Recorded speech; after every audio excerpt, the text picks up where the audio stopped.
Sa bawat paglalakbay, sa bawat karanasan at sa bawat pihit ng aming kamera, focus lang mga kabisig dahil hatid naman namin ay saya at excitement. Pinoy in Focus.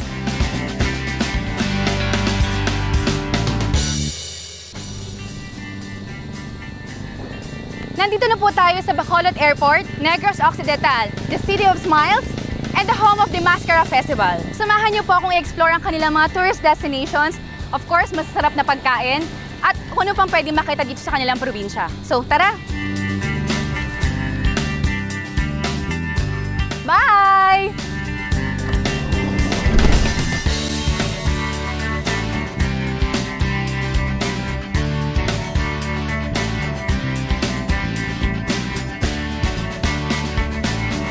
All of these and more when Pinoy in Focus returns.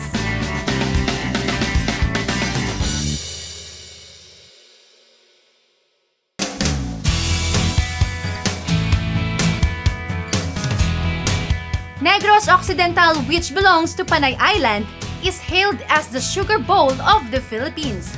Dahil sa ekta-ektaryang hasyenda ng mga taniman ng tubo na kanilang pangunahing produkto. Considered to be one of the finest in the world. The province is composed of 13 cities and 19 municipalities.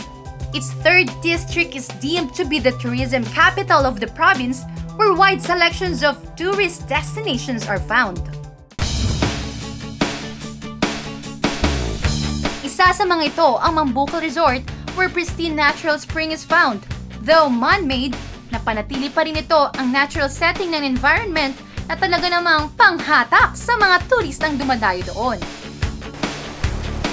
Ito ang natural spring ng Mambucal Resort sa bayan ng Murcia, Negros Occidental. Actually, ito galing daw ito sa Seven Falls, pero since masyado siyang mataas at mahirap makarating doon, so dito na lang muna tayo at i-enjoy ko muna ang kanilang spring. Alam mo yung tubig nila, tsaka sobrang clear ng water nila, oh. Diba?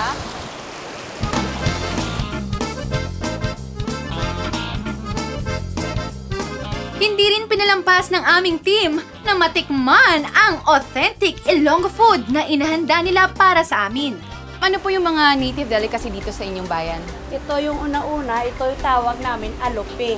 Alupe. Gawa ito ng kasaba at saka meron tong buko.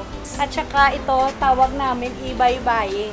Gawa rin ng malagkit at saka may buko rin. May buko rin. Lahat may mga bukong halo. Yeah, may buko halo lahat.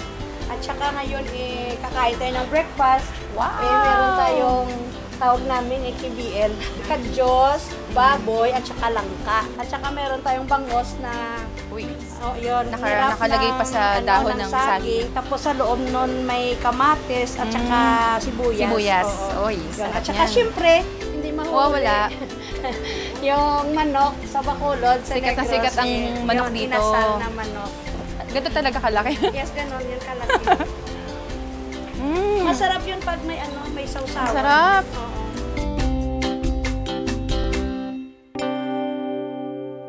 Mambucal Resort, situated at the town of Murcia, is one of the ecotourism parks sa Negros Occidental. Natural na dumadaloy dito ang tubig na nagmumula sa 7 talon o falls na siyang hinahangaan ng mga bumibisita rito. Ibinagmamalaki rin ng Mambucal ang hot spring pools na nanggagaling naman sa Mount Canlaon na isang active volcano. Tara!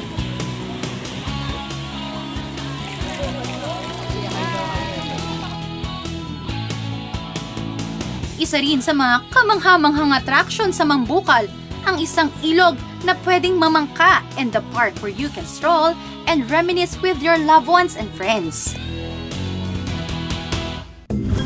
The 3rd district of Negros Occidental is also known for its cultural heritage, where more than 30 museums are in store to explore. And our first stop is the Don Bernardino Halandone Museum.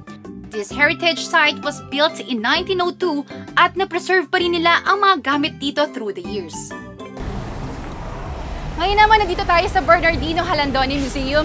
So ito yung isa mga old houses na kinonvert sa museum. So let's check it out.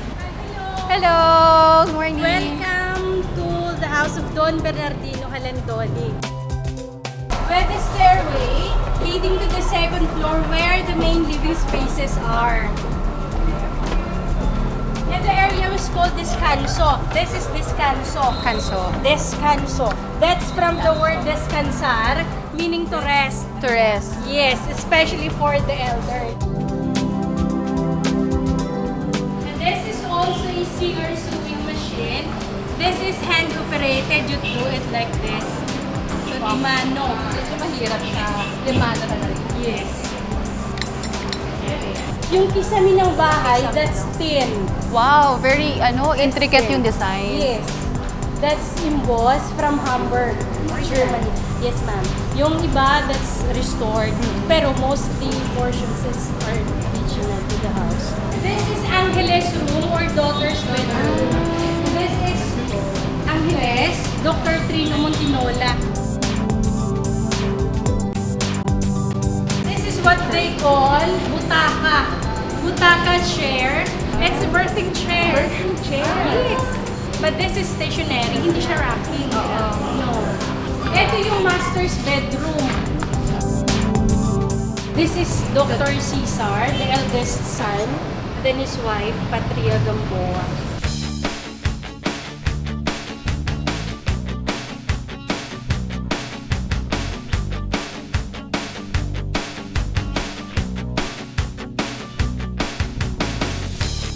Sumunod naman naming pinasyalan ang Balay Negrense, na isa ring lumang bahay converted into a museum with lots of antique collections.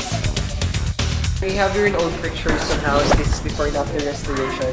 So they abandoned Balay this house for Negrense. almost 12 years. Yung last occupant dito, they left Philippines to went to United States. So kaya nagkaganyan yung bahay nila. Inayos na. So 1990 yung Negros Cultural Foundation yung nag-decide na i-renovate yung buong bahay. So inopen siya sa public in 1990 as museum. So ito na siya. So yung bed na tumama, ito yung parang royalty bed nila before. So pag may ganito kang bed sa house mo, you're super... Yeah, may gawa siya ni Eduardo Atay. Half siya niya sa Filipino. She's from Binondo, Manila. Yung signature niya before, ito siya. This 1, 2, 3, 4. Yung apat na kalabasa. Squash. So yung signature niya.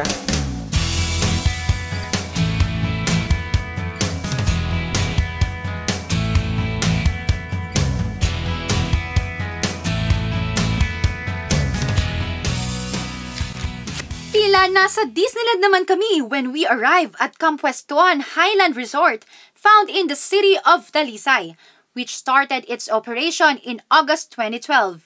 The theme park cum resort is now becoming the new hit destination in Negros Occidental for family outings, get-togethers, gatherings, or simply team engagements. Its cold climate ranging from 18 to 25 degrees Celsius boasts its Baguio-like climate, plus the breathtaking overlooking view of Bacolod and cliffs. Para sa akin, this is business by accident because literally, we don't have any plans to put up a resort here. What we wanted is to to build a vacation home for the family.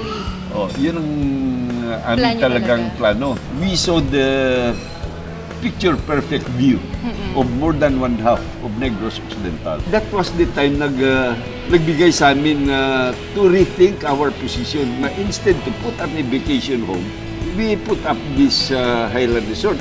Okay, for me, this is one place na more than just a vacation home. This is one place na pwede natin mapayabang sa buong Pilipinas. Actually, buong mundo rin. Yeah, because yung biggest natin na ambience dito is we have the view, we have the cold weather, we have Mother Nature. Aside from the beautiful sceneries, extreme sports for thrill seekers are also in store at Campuestoan. Oh, I'm so excited.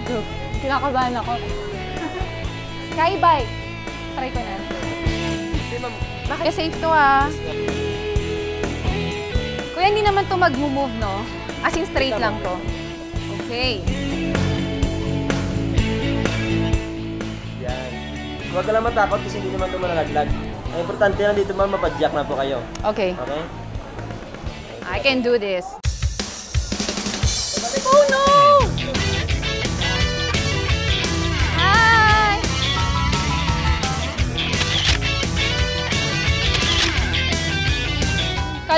lang talaga pero kinakabahan ako inside. Wow! Finally! So ayan, after ng skybike, try naman natin ang kanilang zipline. Tara!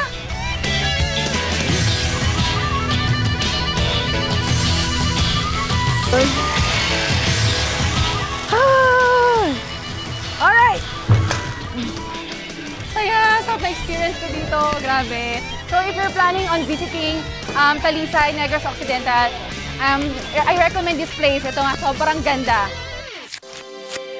At hindi makukumpleto ang ating Negros Occidental getaway kung hindi natin dadalawin ang the ruins of the Mariano Ledesma Lacson na matatagpuan sa bayan ng Talisay. It was built in the early of 1900s by the sugar baron, Don Mariano Lacson, in loving memory of his deceased wife, Maria Braga. The grand mansion of Italianate architecture with neo-Romanesque twin columns was built in the middle of a sugarcane field. The two-story structure had a floor area of 903 square meters with 10 bedrooms.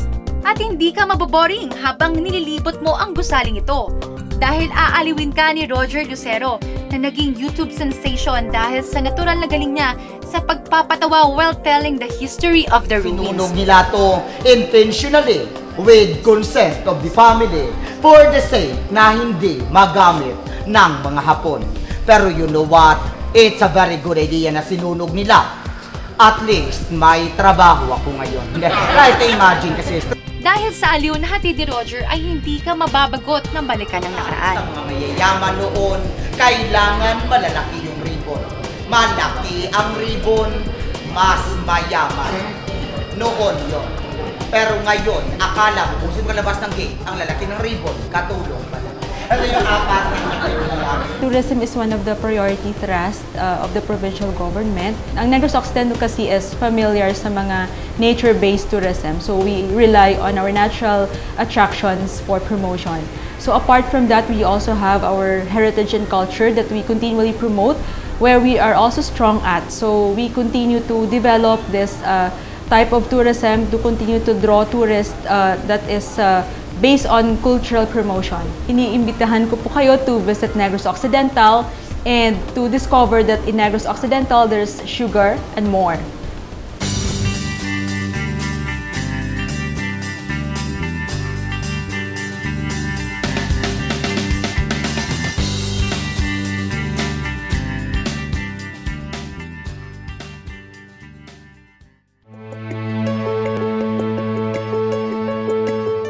Advocating organic agriculture is one thing, but teaching how to maximize your organic farm is another. And this is what agripreneur Ramon David Peñalosa Jr. is. Isa sa mga advocacy ni Mr. Peñalosa ang turuan ng organikong paraan ang mga magsasaka. Hindi lamang upang kumita ng mas malaki, kundi ang maging healthy pa. His 4,000 square meter property in Victoria City, Negros Occidental uses integrated natural farming system. Ramon is advocating for more farmers to learn about the system. In this way, our country can really progress and won't be bothered importing crops from other countries. Ayon pa sa kanya, nararapat tingnan ng magsasaka ang pagsasaka on a different perspective. From a businessman's point of view, changing a farmer into agripreneur. An agripreneur needs to look into many different aspects of agribusiness, like marketing, production, management, selling, among others. He mentioned that for farmers to fully grasp the potential of his farm outputs from livestock and crops, farmers need to understand that they have ways to earn money. Dahil ayon nga sa kanya, naniniwala siya sa kasabihang people suffer because they lack knowledge. Peñalosa Farm produces organic fed animals such as pigs and fowls and also organically treated vegetables. Ano po ba advantage ng organic farming? Mas layo ang organic kay bisan makaon na lang siya, wala chemical. Walang chemicals. Ngayon ay tikman naman natin ang mga fresh at organic products nila.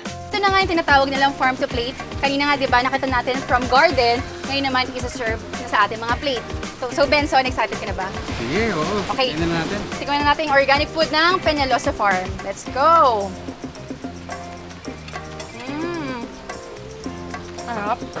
So, ano siya, mixed with of lettuce, cucumber, spinach, ayan, tomato. Siyempre, kulang ang salad kung walang dressings. Sobrang fresh ng kanilang Crunchy pa. oo, yung lettuce, ang sarap. Squash soup or tinatawag nilang linotech daw. O, diba? Nakalagay pa talaga dito sa ano eh, no? Sa squash talaga. Sobrang sarap.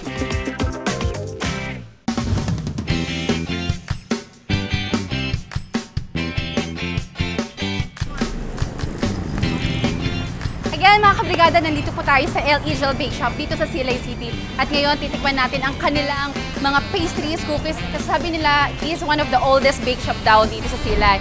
So tara, tikman natin with my friends. Tara!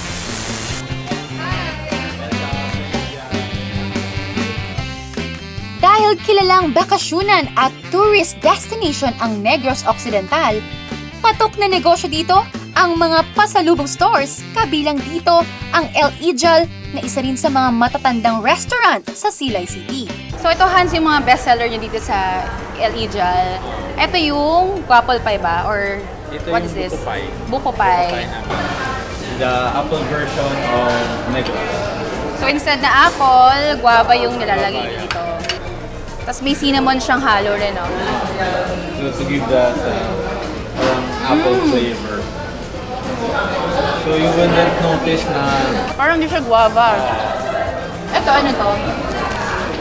ito yung parang ring na pinag-slide. Binigyan niya na naman. Parang design. Sira yung kahit dito. Oo nga. Yung araw lang. Na-enjoy mo yung texture niya kasi parang, okay ba? Parang malaro ka. Oo. Through the years ay napanatili ng owners ng El Ijal ang original na structure ng restaurant dahil itinuturing din itong heritage site sa Talisay City. Bukod sa El Ijal ay dito rin matatagpuan ang Bongbong's Piyaya sa Bacolod City na mabibilhan din ng mga pasalubong at souvenir items. Okay, kailan po ba nag-start itong Bongbong's pasalubong? Nag-start ito noong 1984.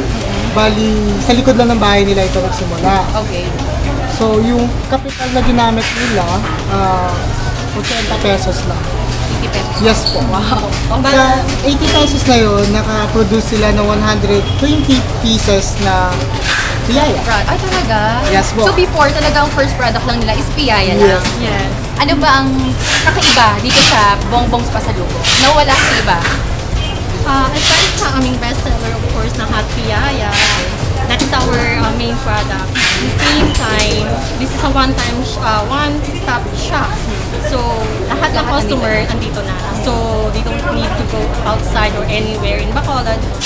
They can see what they're looking for dito na sa shop na yun. Aside from piyaya, ano pa ba ang bestseller dito? So, regarding sa mga bestseller, kung mapapansin ninyo, yung mga Napoleones namin, bizcocho, yun yung mga mabibili talaga dito. So for this one, ito yung piyaya, ito yung talagang special nyo. Yes. And isa lang ba yung flavor nito? Actually, 2 flavor siya. Meron siyang tubig at So how much per this? yung isang ganyang maliit, 18 pesos. 18 pesos lang. Ilang piso? 5. Okay. And then yung malaki? 35. 35. Okay, sige. Ini-invite po namin kayo dito na bumisita sa Bacolod and join our celebration in Mascara 2014. And don't forget to visit any Bongbong's Pasalubong Center, which is actually available anywhere here in Bacolod. And taste our finest delicacy. Kindly like us on Facebook at Bongbong's Pasalubong Piyaya and Barquillos. At the same time, we have a soon to open Bongbong's Lapsol. Hi everyone, we're inviting you. If you want to order online, you can visit our Facebook account. It's Bongbong's Piyaya and Barquillos. You can message me regarding to your orders. You can contact me at 0923-5893-30.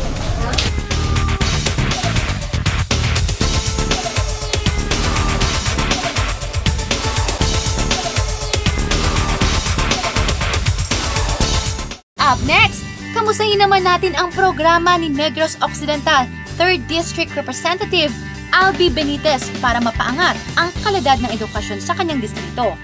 Ang lahat ng yan sa pagbabalik ng Pinoy in Focus.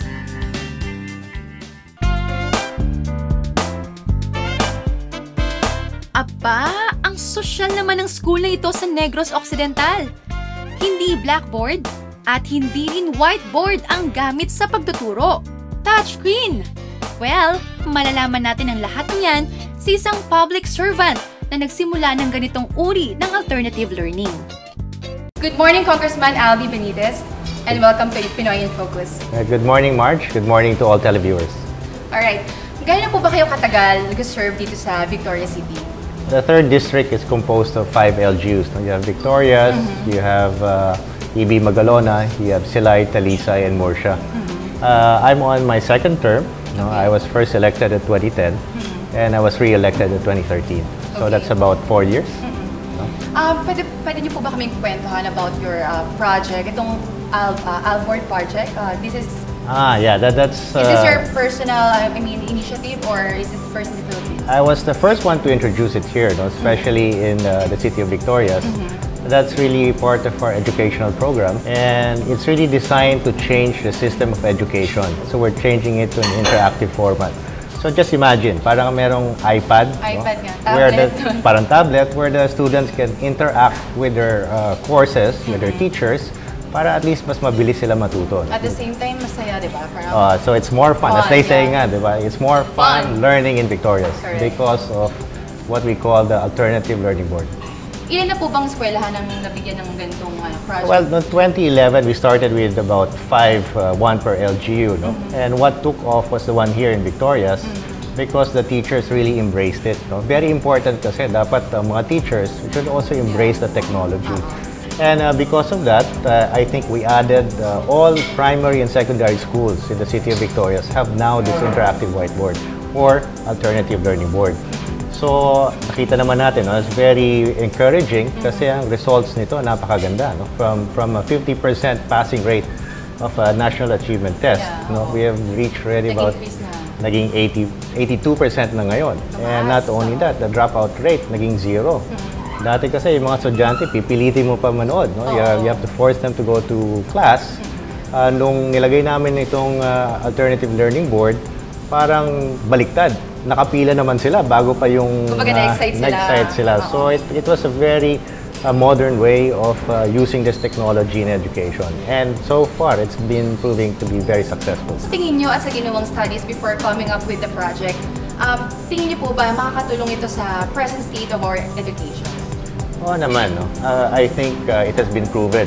We've seen a very high increase in achievement tests, in dropout rate, na-reduce namin yon. And in fact, the school where we put it up, yung unang-una na pinaglagyan natin, nanalo yan ng best performing elementary school. So, in fact, ang IQMS, binigyan niya ng parang bonus ng 20,000 bawat teachers. Pati ang mga messengers, pati ang mga janitors, binigyan ng bonus because of that. So, if you look at it, talagang we can say na very effective tong technology na ginagamit natin. And we should learn also to emulate it from other countries. Singapore, which is one of the leading state in education, has actually been using this for ages. Matagal na nila ginagamit ito. At makikita natin na napaka-advanced na sa kanila and very effective sa pagturo ng edukasyon nila doon. In terms of your tourism industry dito sa inyong district, ano naman po yung masasabi nyo na, tumaas po ba? Or how was it? Well, ganito muna, let's look at what the 3rd District is. Pag tinignan natin yung mga shorelines namin, yung mga beaches na tinatawag, hindi natin pwede i-compare sa Boracay yan. Kasi karamihan dito medyo hindi maputi, di ba? And it's really not as beautiful as the other places in the other country. And you have to be competitive. Hindi mo porket na pilitin natin magkaroon ng resort dito just for the sake of having a resort. So ang meron kami is more of mountain resorts. Kasi we have the mountains. And that's our advantage in the whole Visayas region. So we will probably have something like Baguio. Nakikita niyo, alam mo na yung pag summer capital. So we have here in the city of Silay, we have Patag, the city of Talisay, we have Kampuestuhan, no? And we have in the city of Victorias, they call it Gawahon, area. So yun, marami na doon, no? In fact, if you visit Kampuestuhan, that has been one of the most visited tourist resort dito sa 3rd District. And in fact, they claim sa buong Visayas and probably the whole country, sila may pinakamaraming tourist visitors. So ano po yung mga upcoming projects na ginagawa mo to further boost this tourism industry?